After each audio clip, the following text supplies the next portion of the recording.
السلام علیکم، میرا نام ہے مبشر لقمان اور آپ دیکھ رہے ہیں مبشر لقمان یوٹیوب چینل۔ کہا جا رہا ہے قومی بحران ٹل گیا، مگر کیا واقعی بحران ٹل گیا؟ قومی بحران کے بانی جناب فروغ نسیم صاحب نے دوبارہ وزیر قانون کا حلف بھی اٹھا لیا اور ان کے دوبارہ وزیر بننے کے بعد کابینہ کے اراکین کی تعداد الحمدللہ ماشاءاللہ الحمدللہ 48 سے بڑھ کر 49 ہو گئی ہے، جبکہ وفاقی وزراء 24 سے بڑھ کر 25 ہو گئے اور حکومتی وزرائے مملکت 4، مشیر 5 اور وزیر اعظم کے معاونین خصوصی کی تعداد 15۔ کہنے کو تو لیگل ٹیم بڑے فاتحانہ انداز میں جشن منا رہی ہے کہ بحران ٹل گیا، لیکن کیا بحران واقعی ٹل چکا ہے؟ مزید جاننے سے پہلے اگر آپ نے ابھی تک اس چینل کو سبسکرائب نہیں کیا تو پلیز کر لیں، بیل آئیکن کو پریس کر لیں تاکہ تازہ ترین اپڈیٹس اور نئی ویڈیوز آپ کو بر وقت ملتی رہیں۔ فی الحال تو سپریم کورٹ نے مدبرانہ فیصلہ کرتے ہوئے ملک کو بحران سے بچا لیا اور حکومت کو قانون سازی کے لیے 6 مہینے دے دیے، اور اس میں کوئی شک نہیں ہے کہ سپریم کورٹ کو مجبوراً یہ فیصلہ کرنا پڑا اور وفاقی حکومت کا کام ہے کہ وہ بل تیار کرے اور قومی اسمبلی میں پیش کر دے اور اس پہ بحث بھی کروائے اور پھر قومی اسمبلی سے پاس کروانے کے بعد اسے سینٹ میں بھی بھیجے، پھر وہاں سے بھی۔ سادہ سا پروسیس ہے، مگر کیا حکومت کر سکتی ہے اس سادہ سے پروسیس کو مکمل؟ سینٹ زیادہ سے زیادہ 2 بار اس کی منظوری کرنے سے انکار کر سکتی ہے اور قومی اسمبلی کی طرف سے تیسری بار سینٹ کو بھیجا جائے گا تو وہ بل قانون تصور ہوگا۔ یہ معاملہ چند ہفتوں یا 1-2 ماہ میں بھی طے ہو سکتا ہے۔ سپریم کورٹ اگر حکومتی نوٹیفیکیشن کو کالعدم قرار دے دیتی تو ایک خلا پیدا ہو جاتا۔ عدالت نے اپنے فیصلے کو 6 مہینے کے لیے اٹھا رکھا ہے، اگر 6 ماہ میں کچھ نہیں ہوتا تو یہ نوٹیفیکیشن ختم ہو جائے گا۔ میرے خیال میں اس پر کوئی سیاسی جماعت جارحانہ یا غیر معقول رویہ نہیں اختیار کرے گی۔ کوئی بھی نہیں چاہتا کہ پاکستان میں کرائسس ہو، لیکن کیا ہماری حکومت کی قانونی ٹیم میں کوئی ایسی صلاحیت نظر آتی ہے کہ وہ ایسا کوئی قانون لے آئیں گے اور وہ قانون پیچیدگیوں اور غلطیوں سے پاک اور صاف ہوگا؟ سپریم کورٹ کے تو ایک فاضل جج نے دوران سماعت کہا کہ ان کی ڈگریز چیک کریں، جو کہ بہت سنجیدہ ریمارکس تھے۔ انہیں سمجھ ہی نہیں آ رہا کہ مسئلہ ہے کیا۔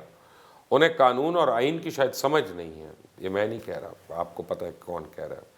شہزاد اکبر صاحب کا یہ بیان میری سمجھ سے باہر ہے کہ اس معاملے میں قانون سازی کے لیے آئین میں ترمیم اور پارلیمان میں 2/3 اکثریت کی ضرورت نہیں۔ اگر ایسا ہے تو پھر حکومت کو اس سلسلے میں اپوزیشن کی ضرورت نہیں پڑے گی۔ ویسے تو وزیر اعظم کے جانب سے فیصلے کے بعد اپنے سیاسی مخالفین کا نام لیے بغیر مافیاز پہ اب ذمہ داری ڈال دی ہے اور اس طرح وہی کیفیت پیدا کرنے کی کوشش کی گئی ہے جن اہم ایشوز پر حکومت اور اپوزیشن کے درمیان فاصلے قائم ہیں۔ ان کی میڈیا ٹیم جو ابھی تک دھرنے کے ماحول سے نہیں نکلی، وہ عمران خان سے ٹویٹ بھی کروا لیتی ہے، اور وہ ٹھیک ہے، یہ تو انہوں نے صحیح کہا کہ اداروں کے تصادم کے جو خواہش مند ہیں ان کے لیے مایوسی کا دن ہے، ٹوٹلی ان سے ایگری کرتے ہیں، لیکن حکومتی بیانات سے اب تاثر یہ مل رہا ہے کہ وہ چاہتے ہیں اپوزیشن اور حکومت میں کوئی اس معاملے میں پتہ نہیں ڈیڈ لاک ہو جائے۔ تو سوال یہ پیدا ہوتا ہے کہ کیا حکومت پارلیمنٹ کے اندر مجوزہ آئینی ترامیم کروا پائے گی، اور یہ سب کچھ 6 مہینے میں ممکن ہو جائے گا؟ حکومتی میڈیا ٹیم کو مشورہ ہے کہ اب انہیں دوبارہ سے اپنی میڈیا اسٹریٹجی اور سلوگنز بنانے پڑیں گے، کیونکہ اب عمران خان وزیر اعظم ہیں اور جن لوگوں کو احتساب انہوں نے کرنا تھا ان میں سے ایک بیرون ملک ہے جو الیکشن سے قریب آئے گا، دوسرا علاج کے لیے جلد باہر آ جائے گا، اور اب اس تناؤ کی سیاست کا قوم کو فائدہ نہیں۔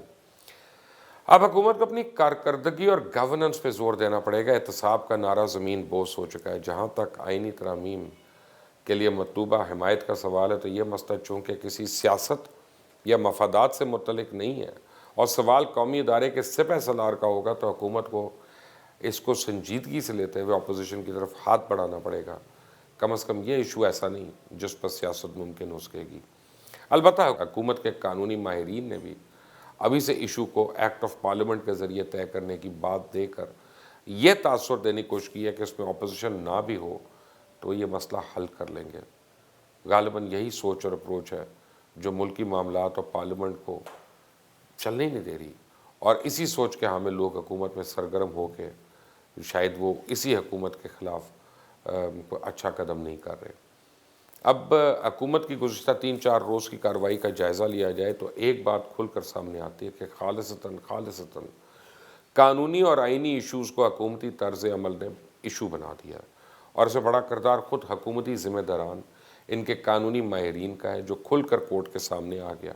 اور جہاں تک سیاسی مخالفین اور میڈیا پر اس کی ذمہ داری ڈالنے کا تعلق ہے تو لگتا ہے حکومت اس سے سبق سیکھنے اور معاملے کی تحقیقات کرنے کی بجائے اپوزیشن اور میڈیا کو ٹارگٹ کر کے اپنا ملبہ ان پر ڈالنا چاہتی ہے۔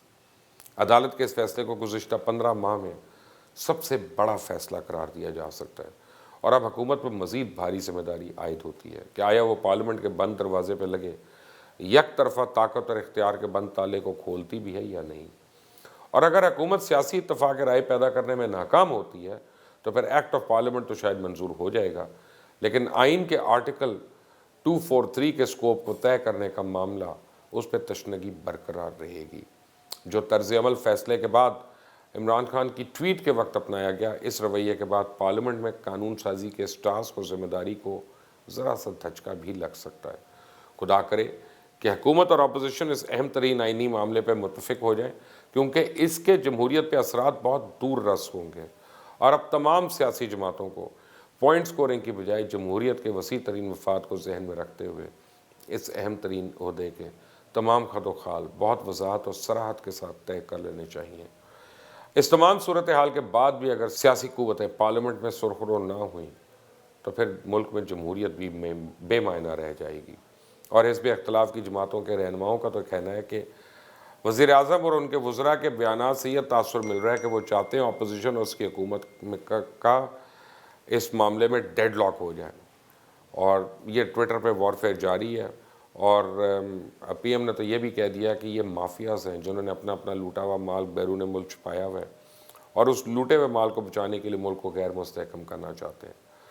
عدالت کے اس حکم پر اس بحث نے بھی جنم لیا کہ اس معاملے پر حکومت کو 2/3 اکثریت میں جو ترمیم کرنا ہوگی۔ تحریک انصاف کی حکومت کا اپوزیشن کے ساتھ پارلیمان میں ٹریک ریکارڈ اس سلسلے میں کوئی اچھا نہیں ہے۔ ادھر پاکستان پیپلز پارٹی کے رہنما قمر زمان قاہرہ کا کہنا ہے کہ حکومت کے غیر ذمہ دارانہ رویے کی وجہ سے یہ مسئلہ پیدا ہوا۔ اپوزیشن کیا کرے گی یہ تو بات کی بات ہے، حکومت کیا کر رہی ہے اور کیا کرے گی یہ اصل معاملہ ہے۔ اب یہ آنے والا وقت بتائے گا کہ اونٹ کس کروٹ بیٹھتا ہے، مگر ابھی تک تو یہ اس لیگل ٹیم نے کوئی کام خوش اسلوبی سے انجام دیا نہیں۔ جہاں کوئی مسئلہ نہ بھی ہو یہ آ بیل مجھے مار کے مصداق مسئلہ بھی کھڑا کر لیتے ہیں۔ اللہ کرے اس باری عقل و شعور کا دامن نہ چھوڑیں اور خوش اسلوبی سے آئینی ترامیم کروا لیں۔ اگر آپ نے ابھی تک اس چینل کو سبسکرائب نہیں کیا تو پلیز کر لیں، بیل آئیکن کو پریس کر لیں تاکہ تازہ ترین اپڈیٹس اور ویڈیوز آپ کو ملتی رہیں۔ انٹل دی نیکسٹ ٹائم، اللہ حافظ۔